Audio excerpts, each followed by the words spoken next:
Great. Hello, everyone. Can everyone see my presentation? Just a thumbs up would be great. Perfect. Okay. Great. I want to thank Dell for inviting me to present the paper I co-authored with my research supervisor, Maria Morahan. And as I'll describe this as exploring humanizing psychotherapy training in the UK with um, some views on decolonizing Eurocentric frameworks and trauma-informed care for Black queer men. Um, I'm an integrative psychotherapist, coach, and clinical supervisor, and I'm based in London, and I have my own private practice. And most of my clients are Black queer men. And the areas I want to start discussing in this presentation are my practice and some of the motivation for the research that fed into this paper that I'm going to present. I also want to discuss the need for decolonizing perspectives in psychotherapy education, which we've been exploring throughout the discussions today.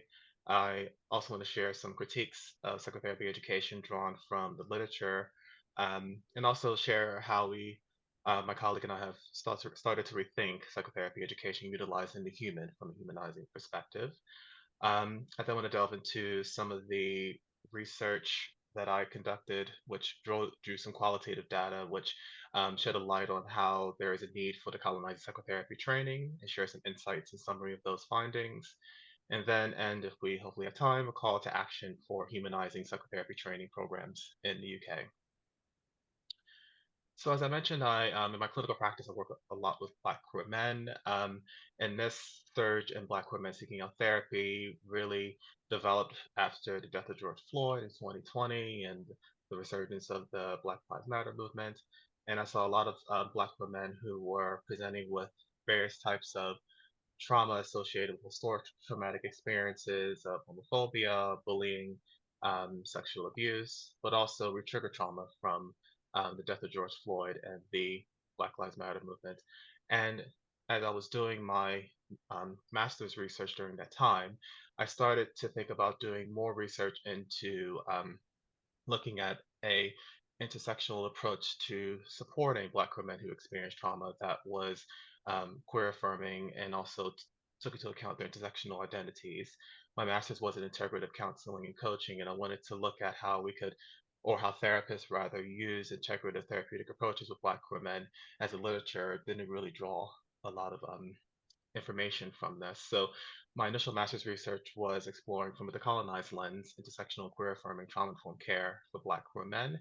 And what I also gathered from that data was that the participants, the therapists who participated, actually talked a lot about how their training in psychotherapy didn't really prepare them to work with minoritized populations, was very Eurocentric, and didn't take into account the intersectional differences of their clients.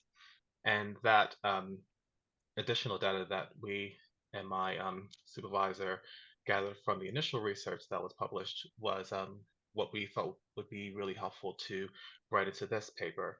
And this paper specifically looks at how, um, from a decolonized perspective, we can think about um, changing psychotherapy education and emphasize the need to challenge Eurocentric frameworks that minoritized um, populations usually aren't able to be afforded to experience, focusing on healing practices and lived experiences of the participants and also clients that we work with. And I'll be using the qualitative data from my research to draw on how we can think about changing some of those perspectives in psychotherapy education from a decolonized lens. So firstly, I'll start with the need for decolonial perspectives in psychotherapy education. And oftentimes, psychotherapy education is rooted in Eurocentric frameworks, and marginalized groups are often overlooked within these perspectives. And while these frameworks do hold some value, they often um, underutilize and often ignore cultural values, intersectional identities. And for example, most minoritized groups, Black queer men specifically, have been ignored within these Eurocentric frameworks. There's also a heavy focus on diagnostic criteria from the DSM and also the ICD-11, which ignore racialized and cultural trauma that marginalized groups experience, particularly Black queer men. And when we're thinking about Decolonizing the curriculum. For the purposes of this paper, decolonization refers to an unlearning of dominant social norms in the UK psychotherapy curriculum. And without this unlearning of these norms, psychotherapists can sometimes exacerbate systemic inequalities, which contribute to barriers in service accessibility, delivery of culturally sensitive interventions, and can perpetuate racial and gendered biases within therapeutic support. We also thought it important to rethink trauma and how it's perceived from a traditional versus a structural perspective. And when we're thinking about different therapeutic modalities, for example, CBT sometimes emphasizes the modification or maladaptive thought patterns without a broader focus on social political conditions. And this can often contribute to psychological distress. And sometimes other approaches, such as EMDR and existential therapy, can focus on the individual experience and not the communal social experience. And when we're thinking about how trauma is sometimes structurally embedded, areas around colonialism, systemic racism, homophobia, um, often ignore the shared experiences and contribute to mental health struggles among minoritized populations. It's also important to consider intersectionality when we're thinking about the colonizing psychotherapy education. And intersectionality, which is coined by Crenshaw, is vital as it explores how overlapping systems of oppression, including racism, sexism, and homophobia, interact to shape individuals' experiences. And for example, Black queer men, they face multiple layers of marginalization, which do necessitate an approach that is attuned to both race and sexuality within therapy. So some critiques that we offer psychotherapy education, which have been noted throughout the conference today, particularly in Adele's presentation, is that often the Eurocentric approaches contribute to systemic oppression. There has been also a lot of focus on programs not challenging the evidence base in mental health models, and this is particularly evident in relation to trauma. There is often a lack of empirical evidence that looks at the potential harm of delivering psychological interventions, particularly if the person is not ready to experience their trauma or process their traumatic experiences. And these can be based sometimes on racial microaggressions or biased cultural views. There also can be a limited focus on the interplay of race, gender, sexuality, and culture. And sometimes mainstream psychotherapy training sometimes considers these identities as separate rather than interconnected, and this fails to really comprehend the client's lived experiences. And conventional psychotherapy training sometimes perpetuates hierarchical dynamics. So it's really important to recognize positions of power and responsibility held by training educators. And this is an important element and a much needed change in psychotherapy education.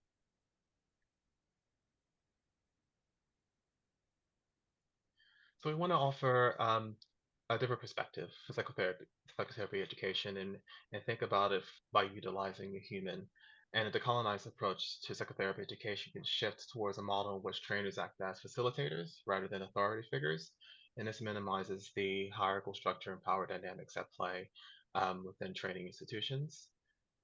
We also want to employ a relational position within counseling training, which enables trainers to work from a more relational pedagogy model, which is evidenced in developing relational depth with clients.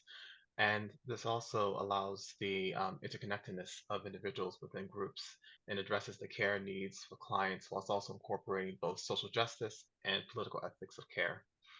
We also have training programs that need to unlearn embedded cultural knowledge, and this unlearning has been advocated in race-based beliefs, beliefs around self-harm, beliefs around neurodivergence, and also addresses cultural biases and limitations through the examination of cultural humility. And anti-oppressive practice is quite vital when we're thinking about decolonizing psychotherapy education, as it removes barriers which often present within hierarchical education systems. So I'm mindful of the time. I want to just give a brief summary of some of the research methodology and insights and summary of findings from the study. So the study I initially conducted was a qualitative research study exploring the best practices among integrative practitioners working with Black queer men. Um, I employed a realistic perspective in my epistemological framework, and this also incorporated reflexivity, taking into account my intersectional identities, of race, gender, and sexuality, and to kind of bracket my biases when working and um, working with my participants and also gathering data. I used semi-structured interviews, and they were conducted with 9 integrative practitioners from various ethnic backgrounds, sexualities, and racial identities. And I incorporated Brown and Clark's 6 stages of reflexive thematic analysis. And there were 4 primary themes identified, which incorporated understanding the experiences of Black queer men, developing the working alliance and use of self in practice, effective integrative practice, and intersectional differences and considerations. So I just want to briefly go through some of the main points of the themes um, and ideally summarize the call to action. So theme one, we definitely wanted to incorporate how there was a need for participants to understand the experiences of Black women who presented with trauma, and also a call for petitioner for mental health presentations to be addressed and not pathologized. And this for participants was allowing them to raise curiosity about why their clients were choosing to access therapy and offer the colonized lens of looking at their clients' mental health. And I have some quotes from participants which highlight that as well. In theme two, developing the working alliance and use of self was crucial in trauma recovery and therapeutic practice, and it's also incorporated a humanizing element of psychotherapy, which participants touched on, which allowed them to remain authentic, vulnerable, and anti-oppressive in their therapeutic relationship. And it was also among the Black male participants an acute awareness of how their gender, race, and cultural background might trigger transference from clients. And they were mindful not to collude with stereotypical norms around Black men and Black masculinity. And we also touched on with participants the use of the blank canvas therapist perspective, and it was critiqued by a lot of participants. And they argued that in the study, that has also perpetuated power imbalances and attachment when working with clients, which alienated the work that they were doing. Theme three, the participants use a range of therapeutic approaches integratively with clients, and this was adapted and critiqued through the colonial lens, the colonial lens. And participants discuss how they found the therapeutic interventions that they learned in their training often stemmed from European or white-centered approaches, and they were quite keen to do more learning and of Afrocentric or race-based models of practice. And they also referred to, particularly in the quotes, that this relearning and unlearning of the material from their course was quite vital in the work with Black queer men that they worked with. And the last theme, intersectional differences and considerations. Again, it's quite vital to consider this when working from a decolonized approach, as it embraces and celebrates the intersectional differences of clients. It also humanizes the therapy for Black queer men and minimizes anti-oppressive practices. And the participants explored how they navigated and understood the work that they were doing with their clients from um, understanding their intersectional differences. And clients were often able to share their intersectional identities with clients, which minimized the blank canvas perspective and also fostered a stronger therapeutic relationship and use of self in practice. I'll skip over the summary and just go to the call of action. I'm just mindful of the time. So, um, based on the study that we conducted and the findings from participants, we um, are hoping that a call to action for psychotherapy training programs is decolonizing is Eurocentric frameworks from a humanizing perspective, and this requires a commitment to recognizing and embracing intersectional differences. We recommend a framework that adopts a humanizing approach that promotes awareness of systemic oppression in inclusive practice.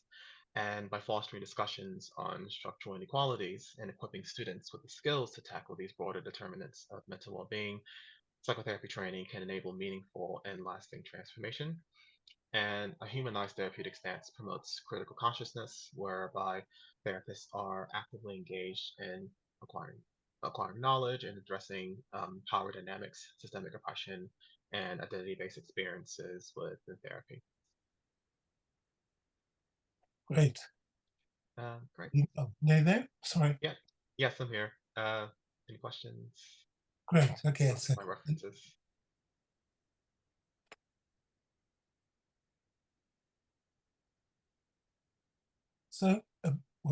first of all, we should sort of say thank you for your presentation, and I think So I can't see anybody anymore. So it's all very strange. I'm Oh, I'll talking stop to sharing. myself, but no, no, it's fine. You There we go. are great.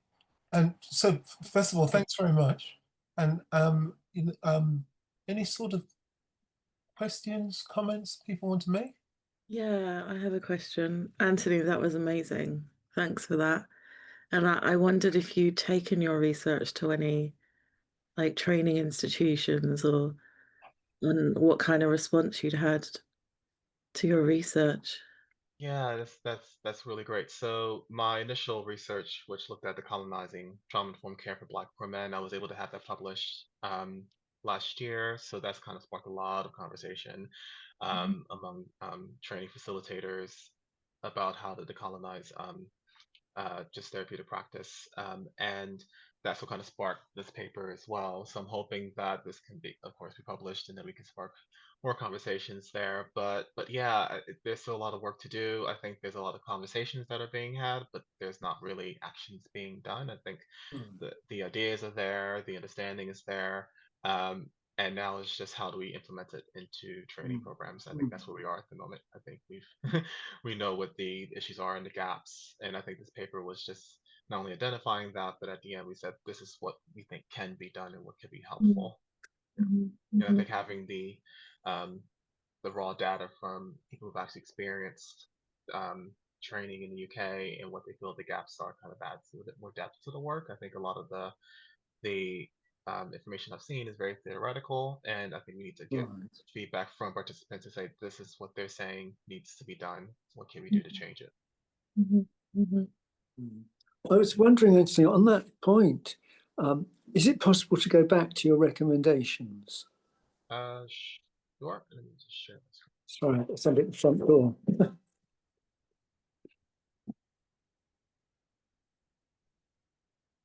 Well,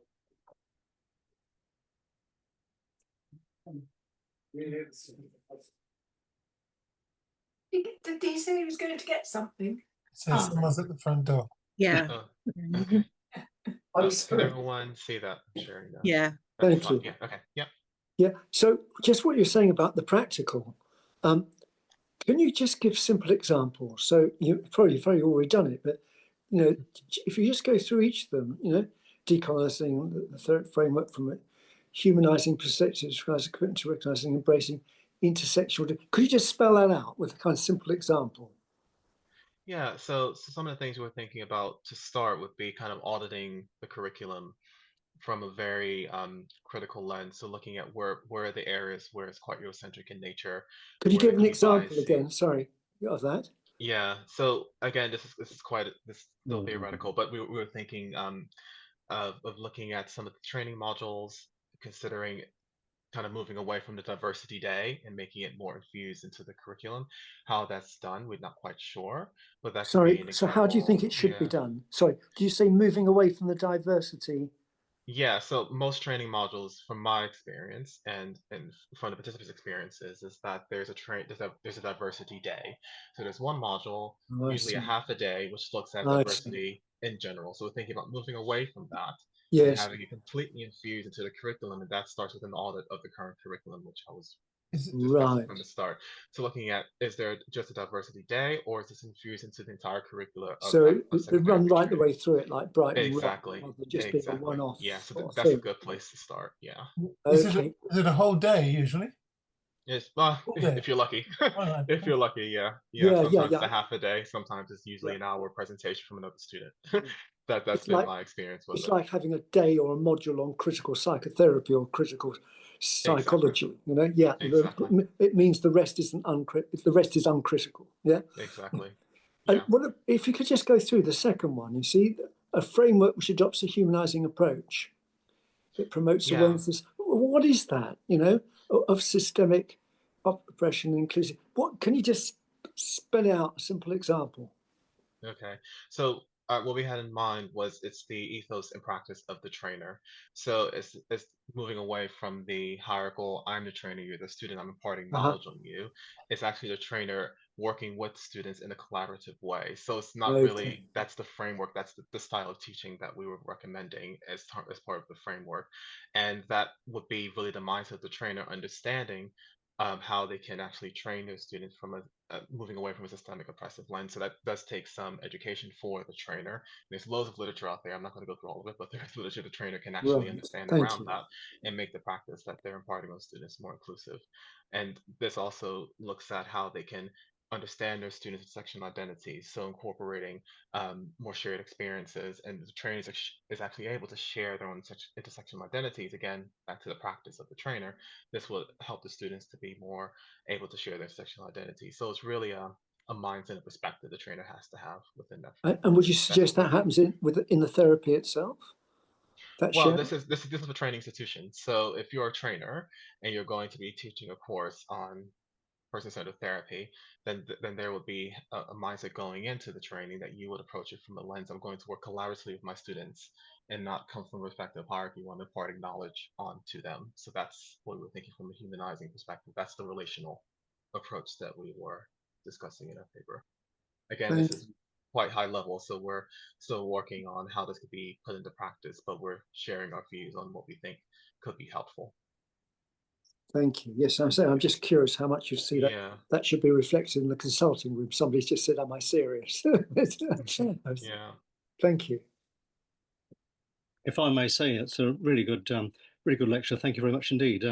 But thinking about it, I think that the reason that modern schools of Western psychotherapy are Western influence is precisely because they were initially conceived by a German Jew and a bunch of Westerners who followed him. I don't think there was a deliberate attempt to push everybody else out. I suppose if psychoanalysis had been invented, so to speak, in Uganda, it would have an Afrocentral flavour. And I think by saying that things have been colonized almost implies some sort of criticism. Would not Western influence be a nicer way of putting it? Well, sorry.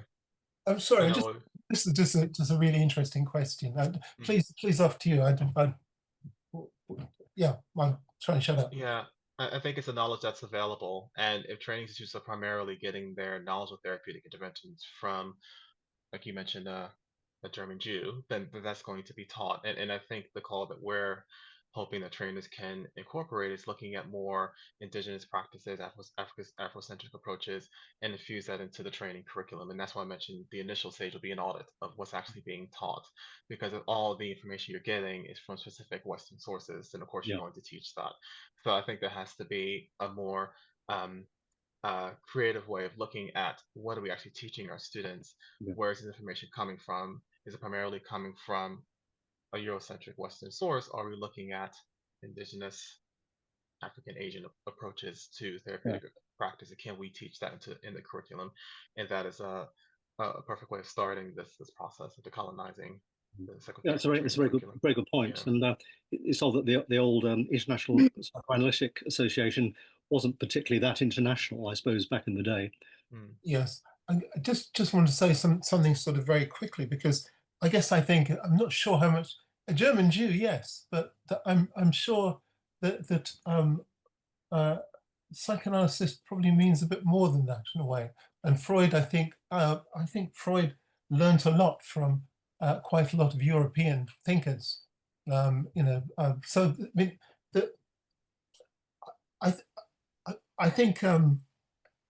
I think the situation is so complicated, isn't it? It's perhaps the best thing to say. Sorry, can I say something? Sorry, Sandra. No, go on, something, yeah, Nick, I find your question really offensive, actually, because what you're saying is just because psychoanalysis and psychotherapy was created before I was born, that means it shouldn't be accessible to someone like me. I didn't say that. I didn't use the word access. But that's how I'm interpreting it. Oh, well, please interpret as you wish, but that's not what was intended. Well, I'm not the only one. If that's how it came across, I apologise, but that was absolutely not what I intended. And as you can appreciate, I said that it will be helpful if I implied if other influences came in, and that psychoanalysis, for instance, was more international.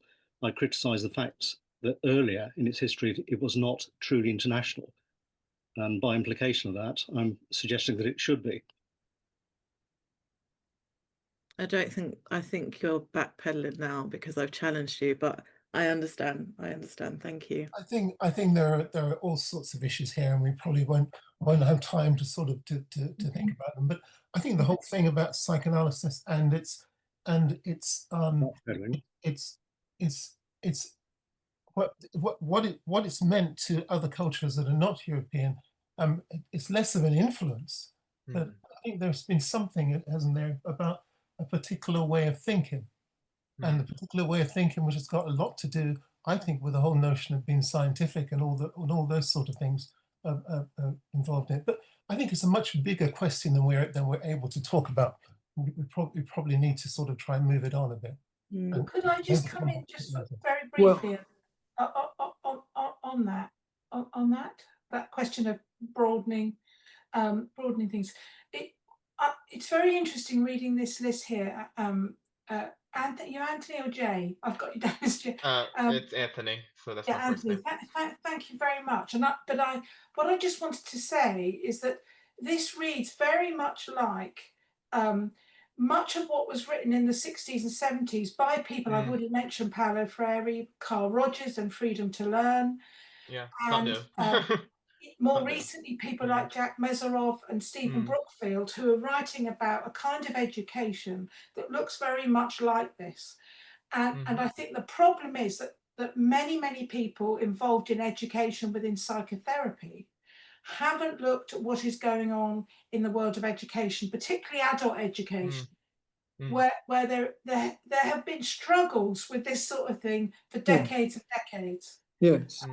And I think they're well worth having a look at, particularly Stephen Brookfield, who's a bit more contemporary. I think there's so much here that maybe I certainly feel myself reacting to, say, hearing Freud was a German Jew, you know, and you know, that was much more complex, as I think Anel's indicating, from all sorts of different reasons. But I think we're over time now. Yes, So yes, this may be something we can talk about a lot. Yes, a bit later. Exactly what I think. That we might be able to come back to it, but we need to sort of crack on.